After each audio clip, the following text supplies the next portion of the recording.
Okay, so in this video, let us discuss the ad coder contest which happened yesterday, that is 11th on Saturday. So, first question was find how many multiples of d are there among the integers L and R inclusive. So, very straightforward question because L and R are having small values and d also is small. So, just apply brute force, you will get the answer. So just run a loop from L and R and check whichever number is divisible by D, count that number and return the count. But what if L and R are too big, like if it was 10 power 18 or something, then what to do? Then you can observe after uh, trying to find the answer for different test cases. After you dry run the code, you will come to a conclusion that the answer will be R by D minus L minus 1 by D. So this is a straightforward formula you will end up if you do good observation. R by D minus L minus 1 by D. So you can use this formula if the numbers are very big and you want to find the answer in constant time. This solution is O of n, right? Sorry, O of 1. Whereas the brute force approach over here is O of n, you can say. But because it is small, it is fine. So problem A was very easy. Problem B was even simpler. Basically, we have an array of integers and we need to find out how many of them satisfy these two conditions. Assigned number I is odd. Assigned number is nothing but the index. If you read the question, you will understand that assigned number is the index. So index should be odd as well as the integer should be odd. So basically what they're trying to say is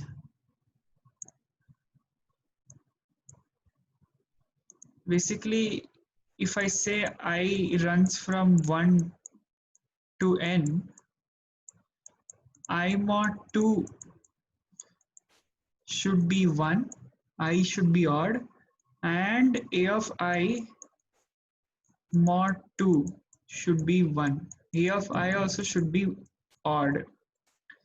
So we need to count such numbers. For example, over here, the odd places are what? First, third, fifth. But among first, third, and fifth, only 1 and 7 are odd.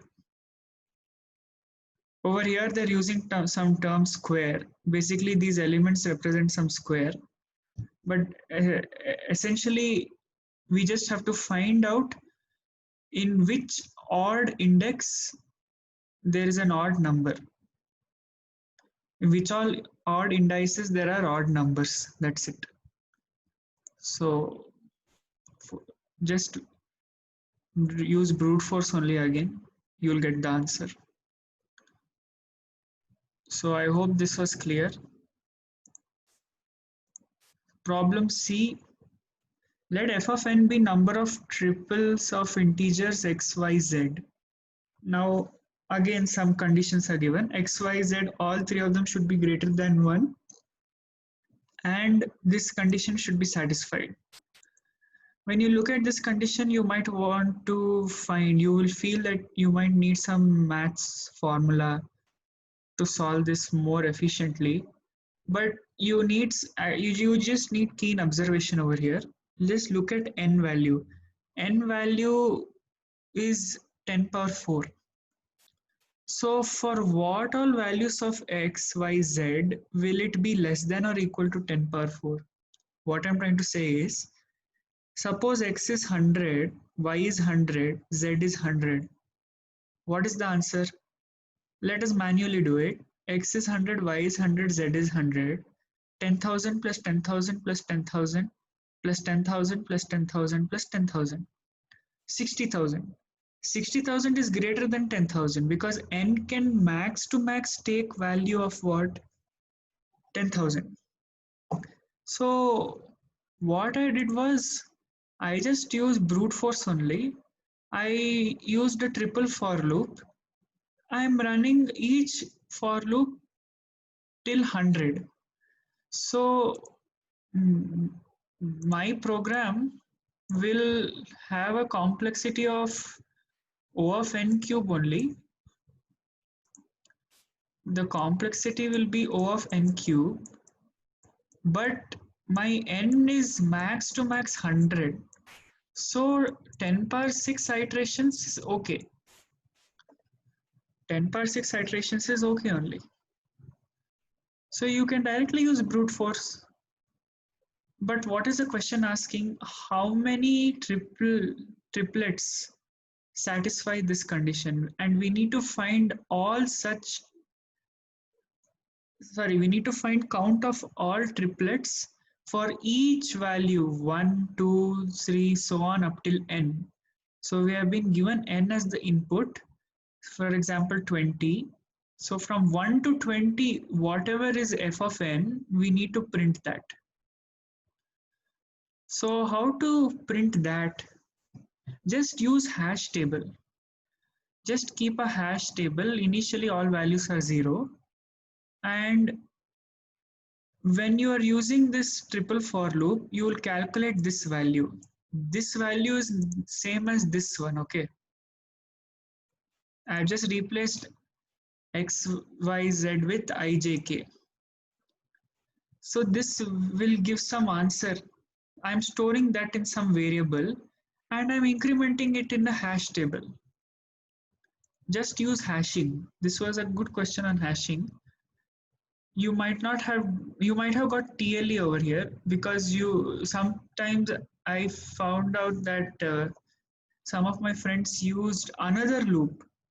That is, they used 4 loops. You don't have to use 4 loops. Do not use a 4th loop for finding out the number of pairs for a particular value. If you want to find out number of pairs for a particular value, best is hashing. Just make a hash table and keep incrementing it. And ultimately, whatever you require, that is until n only, you print all the hash values. From I equal to 1 to n, you print the hash value. So don't make it 4 for loops, you will get TLE. 3 for loops is fine because 10 power 6, max to max 10 power 6 calculations will be there. So this was a question on brute force only. So I hope you understood the solutions and thank you for watching. Bye.